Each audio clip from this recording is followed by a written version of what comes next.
পুরাতন ঘর ভেঙে যায়,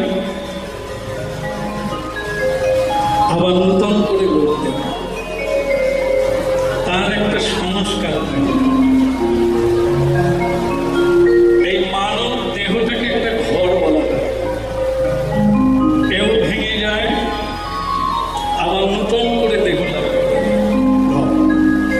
একে সংস্কার করতে।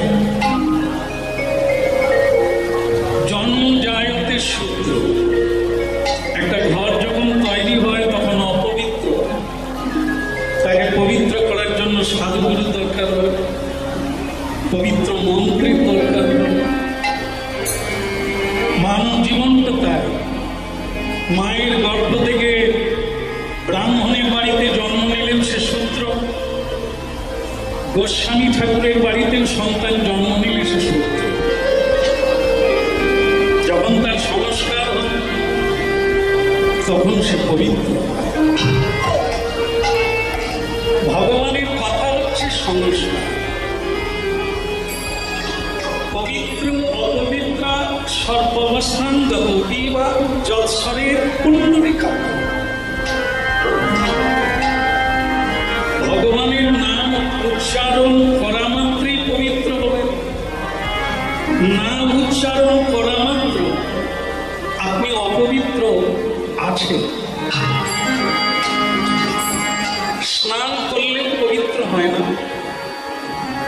মন্ত্র ভগবানের নাম উচ্চারণ করলে ভেতর আর বাহির পবিত্র হয়ে যায়। এটা শুধু কলিকালে না, অনাদিকালে। এই জন্য মানব জীবনকে পবিত্র করার জন্য চারি যুগে চারি ধর্ম জীবেরই কারণ। এসব কথাগুলি পশুর জন্য, শুধু মানবের জন্য। পৃথিবীতে বিধাতার সৃষ্টিতে অনেক কিছু সৃষ্টি হয়েছে, তার মধ্যে দুর্লভ হচ্ছে এই মনুষ্য জন্ম। কেবল মানুষেরাই ভগবানকে প্রণাম নিবেদন করতে পারে, মানুষেরাই ভগবানের বস্তু ভগবানকে নিবেদন করতে পারে।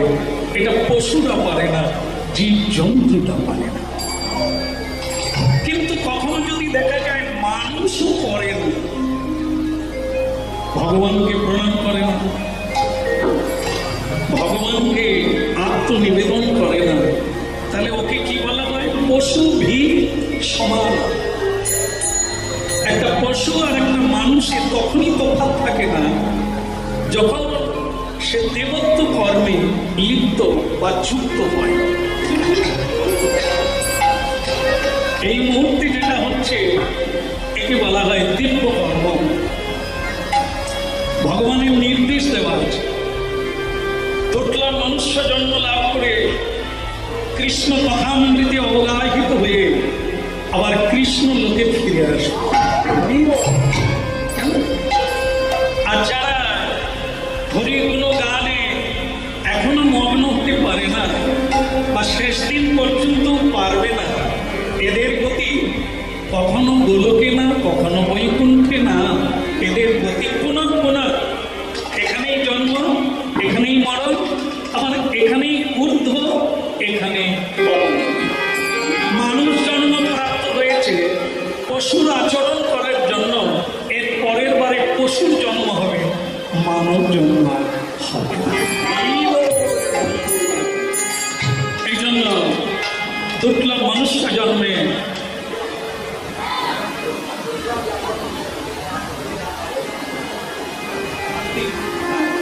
কি হয়েছে? আপনি এলেন কি করে?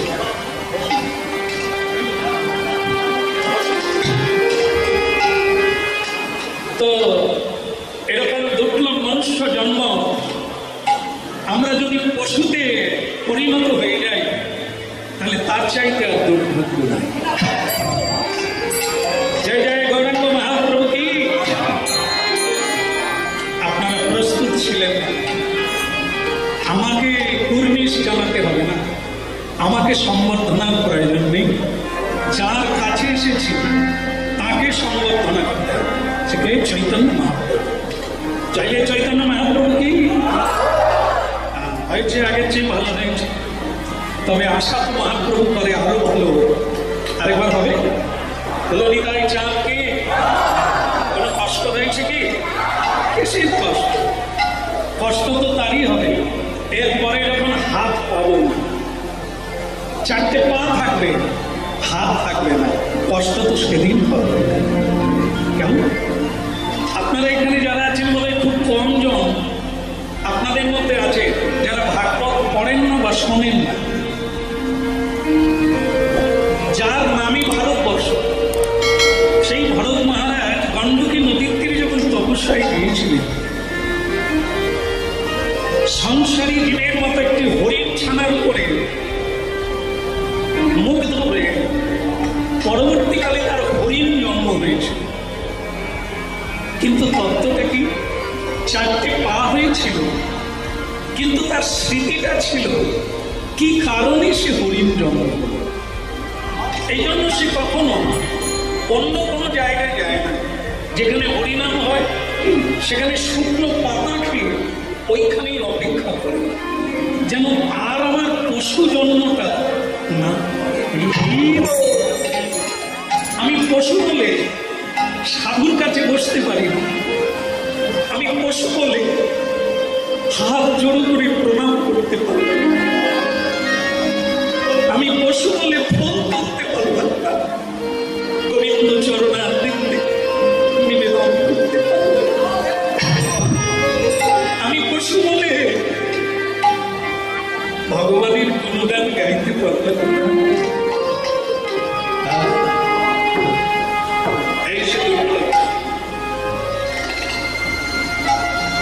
মানুষ পশুর আচরণ করতে করতে গৌরাঙ্গকে ভুলতে ভুলতে পশু বেড়ে যায়, সে দুর্ভাগ্যের সীমা। এই 500 বছর আগে আপনাদের দেশে শ্রী গৌরাঙ্গ মহাপ্রভু এলেন।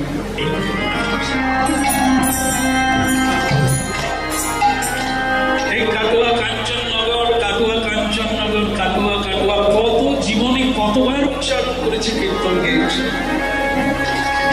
স্বপ্নে জেনেছি কাটোয়া কেমন। আজকে সেই কাটোয়া এসেছে গৌরাঙ্গ মহাপ্রভুর কৃপায়। আপনারা সেই কাটোয়া আপনার চরণ, আপনাদের চরণ বারবার প্রণাম নিবেদন করি। আপনারা গৌরাঙ্গের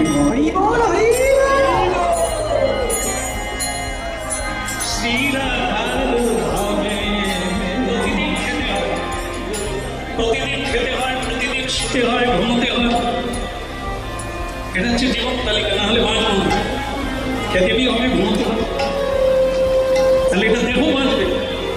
খেলে শরীর বাঁচবে, ঘুমোলে শরীর তাজা থাকবে। কিন্তু আপনি কমে যাবেন, আপনার মন ভেঙে যাবে, আপনি দুশ্চিন্তাগ্রস্ত হবেন, আর আপনি প্রিয়মান হয়ে যাবেন। তাহলে আপনার জন্য কোনটা? মানে সে কি কথা, আমি তো খাই না, আপনি খান না।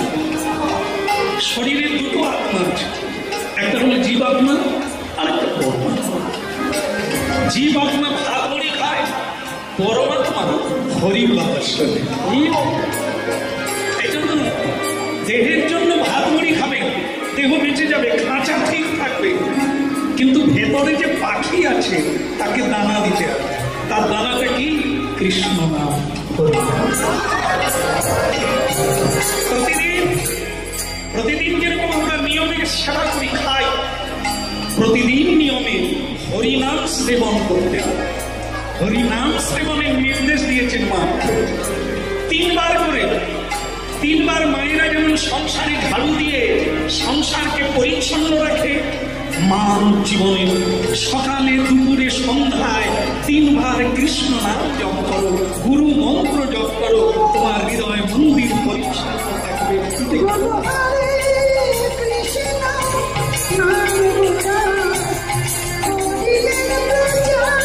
হরে কৃষ্ণ মহাপ্রভু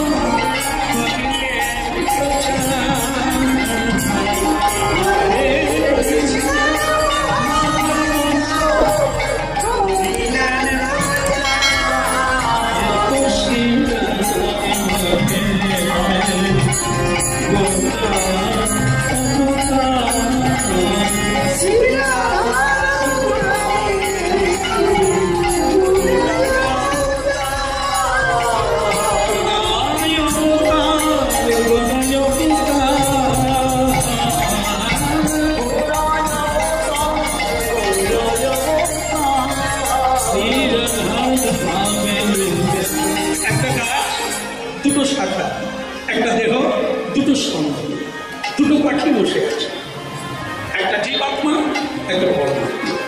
ধ্যান দিয়ে শুনেন, একটা পাখি খাচ্ছে আর একটা পাখি শুধু দেখছে।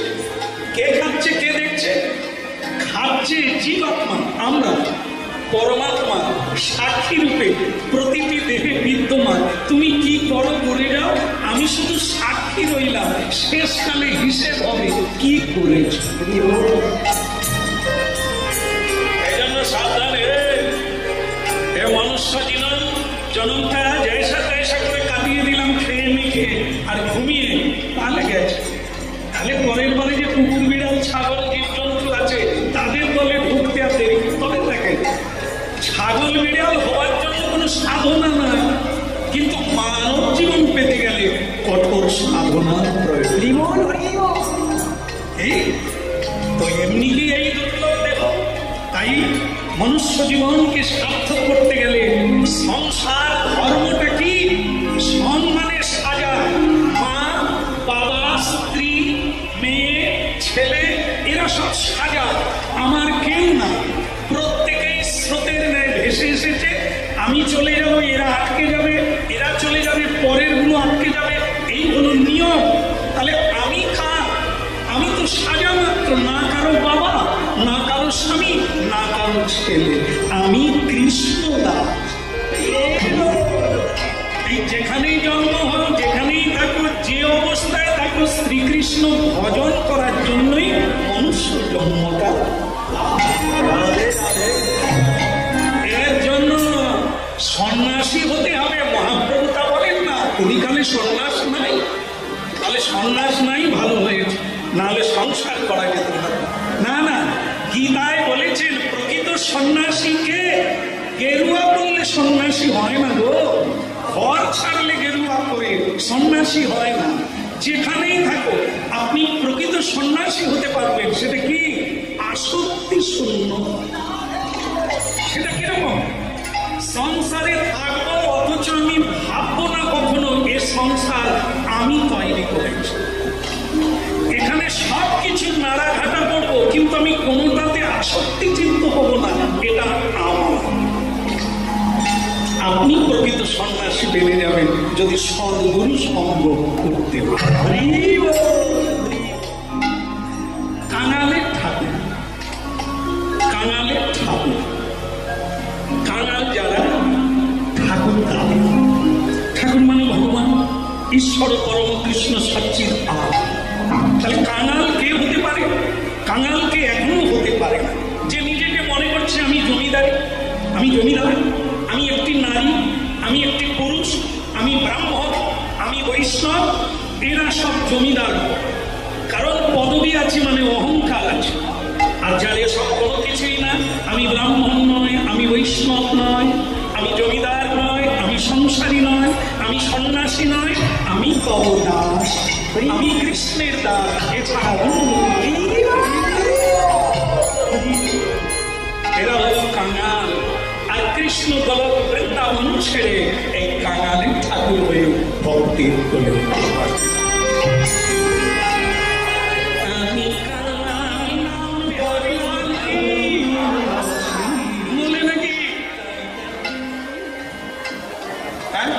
সারা নেই, শব্দ নেই, তো তুমি ঘুমলে নাকি? যারা হরিবল বলতে পারে না ওরা জেগে আছে না ঘুমিয়ে আছে? আপনাদেরকে বলা হয় না, কারণ আপনারা তো হাত তুললেন, দেখলেন, আওয়াজও করলেন। তাহলে যে বলে না সে ঘুমিয়ে আছে। ঘুমিয়ে থাকার মানে কি? চোখ বন্ধ করে? না না, চেয়ে আছে। শাস্ত্রে বলছে ও তো ঘুমোচ্ছে। যে আছে পথ দেখতে পায় না, ভুল পথে হাঁটছে, অন্ধকারে ডুবে যাচ্ছে, তাহলে চোখ আছে না গেছে? না না, 10 ক্লাস পড়েছে, পড়াশোনা অনেক করেছে, কিন্তু তার জ্ঞান হয়েছে কি? বাবা মার পায়ে হাত দিয়ে প্রণাম করলে ওর জীবাণু আছে, লেগে গেলে খেয়ে মরে। কোন স্কুলে পড়েছে? মা বাবার পায়ে জীবাণু আছে। আজ পর্যন্ত প্রণাম করে বৈষ্ণবের চরণধুলি নিয়ে, গুরুজনের চরণধুলি খেয়ে কেউ মরেনি। কারণ ওটার নাম হচ্ছে চরণ মৃত। ওটা অমৃত। মরা মানুষ বেঁচে গেছে, ভারতবর্ষে তার দৃষ্টান্ত অনেক আছে। এই জন্য 4 যুগে এই চরণ ধুলি আর চরণ ধৌত এ কোনোদিন কমে। আজও গুরু বৈষ্ণব বাড়িতে এলে তার চরণ ধৌত করে সেই চরণামৃত পান করে মহাব্যাধি থেকে মুক্ত হয়ে যায়। অকাল মৃত্যু ধরে নেন, অকাল মৃত্যু হরণ করে নেয় এই চরণ। তখন স্কুলে পড়েছে, যার জ্ঞান হলো বাবা মায়ের পায়ে গুরু বৈষ্ণবের চরণ ধুলিতে জীবাণু আছে। এ তো অজ্ঞানতার আধারে আছে। এই জন্য চেয়ে থাকলেই যে তিনি জেগে আছে তা না, চেতন হয় না। যে বিদ্যায় চেতনা আনে না সে বিদ্যা কখনো বিদ্যা নয়, তাকে মায়া বিদ্যা বলে। মায়া বিদ্যার কাজ হলো সত্যকে মিথ্যা করে দেখা। আপনি মরে যাবেন, তবু আপনাকে সেই বিদ্যা শিখাচ্ছে ভাই মরে গেছে, জায়গাটা আমাকে নিতে হবে, যেন আমি মরব না। এটা হচ্ছে মায়া বিদ্যা। আর পরা বিদ্যা কি শিখাবে? আমি খালি হাতে এসেছি, খালি হাতেই যাব।